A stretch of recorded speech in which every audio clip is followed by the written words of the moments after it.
Bonsoir mesdames, mesdemoiselles et messieurs, bienvenue à ce journal. Donc voici les principaux titres.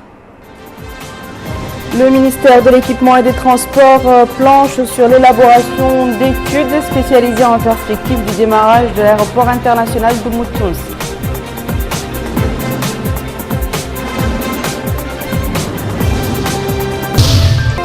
Au Portugal, Marcelo Rebelo de Sousa, un conservateur modéré élu au premier tour de l'élection présidentielle avec 52% des voix.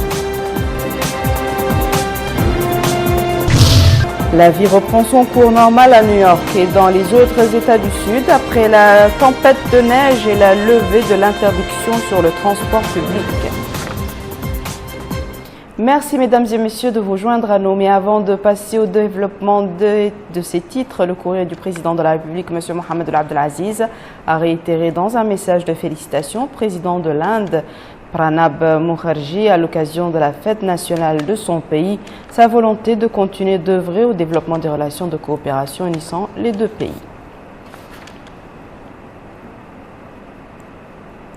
Le président de la République, M. Mohamed Abdelaziz, a également envoyé un message similaire au gouverneur général d'Australie, Peter Cosgrove, à l'occasion de la fête nationale de son pays.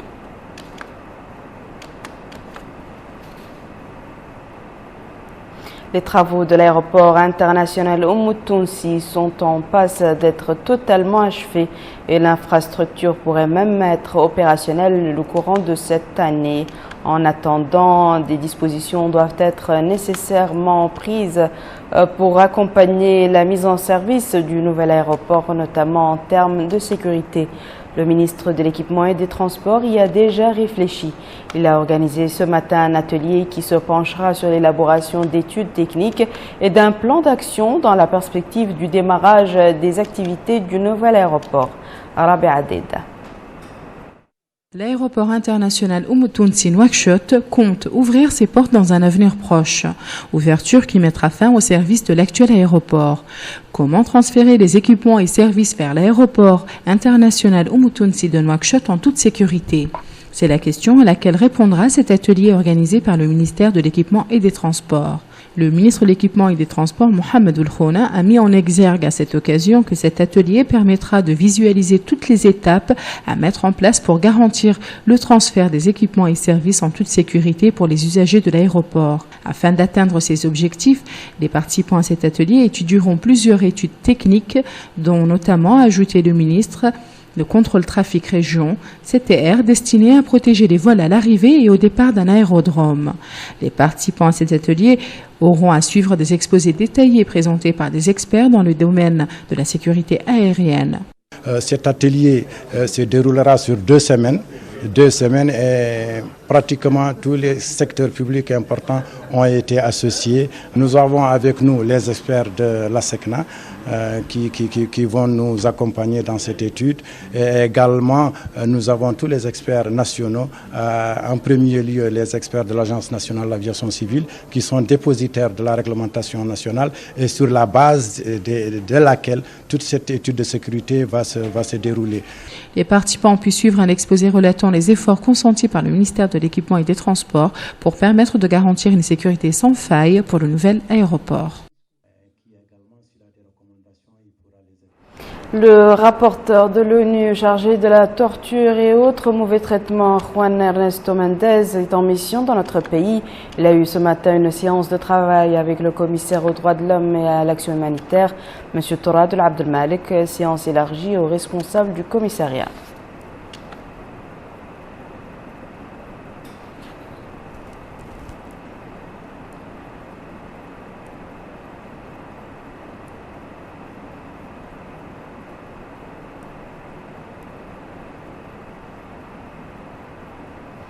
La présence de notre pays à l'Expo Futura de Madrid n'aura pas été stérile. En effet, le pavillon mauritanien a remporté la première médaille de conception et de la créativité. Une mention qui reconnaît les efforts consentis dans le domaine du marketing touristique. Cette distinction a été remise au directeur général de l'Office national du tourisme par la directrice de l'exposition, Madame Anna Laranga. Les médias mauritaniens face aux défis sécuritaires, c'est le thème d'un colloque organisé au Centre arabo-africain pour l'information et le développement. L'occasion pour nombre de nos confrères de souligner la nécessité de l'accès des journalistes aux sources de l'information et aux données fiables. Ils ont en revanche appelé à la prudence et au professionnalisme dans le traitement de l'information et de s'assurer avant sa publication de la crédibilité de la source qui donne l'information, surtout quand celle-ci a une portée sécuritaire. Le directeur du centre, M. Mohamed Saad Mouleddah, a quant à lui fait savoir que ce débat entre dans le cadre des activités de son institution visant à éclairer l'opinion publique sur certaines questions d'importance. Nous allons maintenant ouvrir la page internationale. Nous commençons par le Portugal qui a élu hier au premier tour de la présidentielle avec 52% des voix le professeur de droit Marcelo Rebelo de Sousa, un conservateur modéré qui œuvrera à rééquilibrer l'échiquier politique et qui a d'ores et déjà promis de tout faire pour unir ceux que la conjoncture a divisés. Abdelrahman Hamad. Le conservateur Marcelo Rebelo de Sousa a remporté hier, dès le premier tour, les élections présidentielles au Portugal selon des résultats quasi complets. Âgé de 67 ans, ce professeur de droit, commentateur vedette de la télévision depuis une quinzaine d'années, recueille plus de 52% des voix, très loin devant l'indépendant de gauche Antonio Sampaio de Novoa, qui obtient plus de 22% des suffrages après ces résultats partiels. Si le président de la République portugaise n'a pas de pouvoir exécutif, il dispose d'une prérogative de poids, la dissolution du Parlement, enjeu principal d'une campagne qui a assez peu mobilisé. Mais, selon le politologue Marcelo Rebelo de Sousa, n'aurait l'intention de dissoudre le Parlement qu'en cas de crise politique ou de rupture de l'alliance inédite de la gauche née après les élections législatives passées. L'ancien commentateur vedette avait d'ailleurs insisté sur l'indépendance de sa campagne vis-à-vis de son camp politique, se montrant plutôt conciliant vis-à-vis du nouveau Premier ministre socialiste Antonio Costa, allié à la gauche radicale. Le futur président prêtera serment le 9 mars, mais ne pourra pas utiliser son pouvoir de dissolution avant le mois d'avril, 6 mois après les élections législatives d'octobre selon la Constitution portugaise. D'autres informations internationales en bref. Boubacar Bailaba nous amène au Burkina Faso, en Thaïlande et aux États-Unis d'Amérique. L'armée burkinabé annonce que l'attaque d'un dépôt d'armes et munitions près de Ouagadougou est l'œuvre d'anciens membres du régiment de sécurité présidentielle.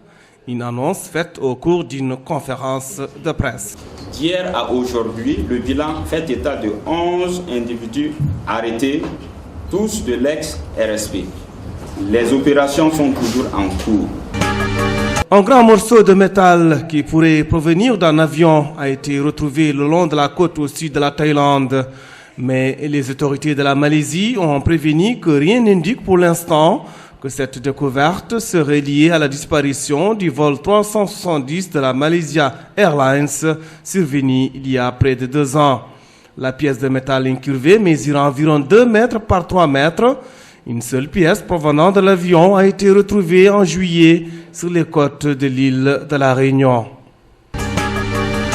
Aux États-Unis, la tempête Jonas a pris fin, mais elle laisse derrière elle des tonnes de neige à déblayer. La tempête a fait tomber des quantités massives de neige sans discontinuer durant plus de 36 heures. À New York, 67 cm de neige sont tombés en une seule journée, mais c'est en Virginie que le record semble avoir été atteint avec 1 mètre de neige. Au moins 16 personnes ont péri en raison de ces intempéries et selon les estimations de responsables américains, la tempête pourrait avoir provoqué plus d'$1 milliard de dégâts. C'est la fin de ce journal, mesdames et messieurs. À présent, le rappel des titres. Le ministère des Transports planche sur l'élaboration d'études spécialisées en perspective du démarrage de l'aéroport international de Moutonsi.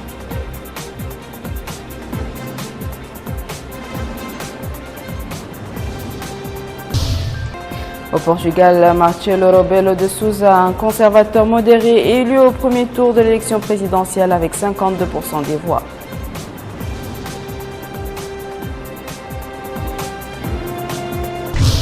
La vie reprend son cours normal à New York et dans les autres États du Sud après la tempête de neige et la levée de l'interdiction sur le transport public. Je vous souhaite une excellente suite de programmes sur le Mauritania.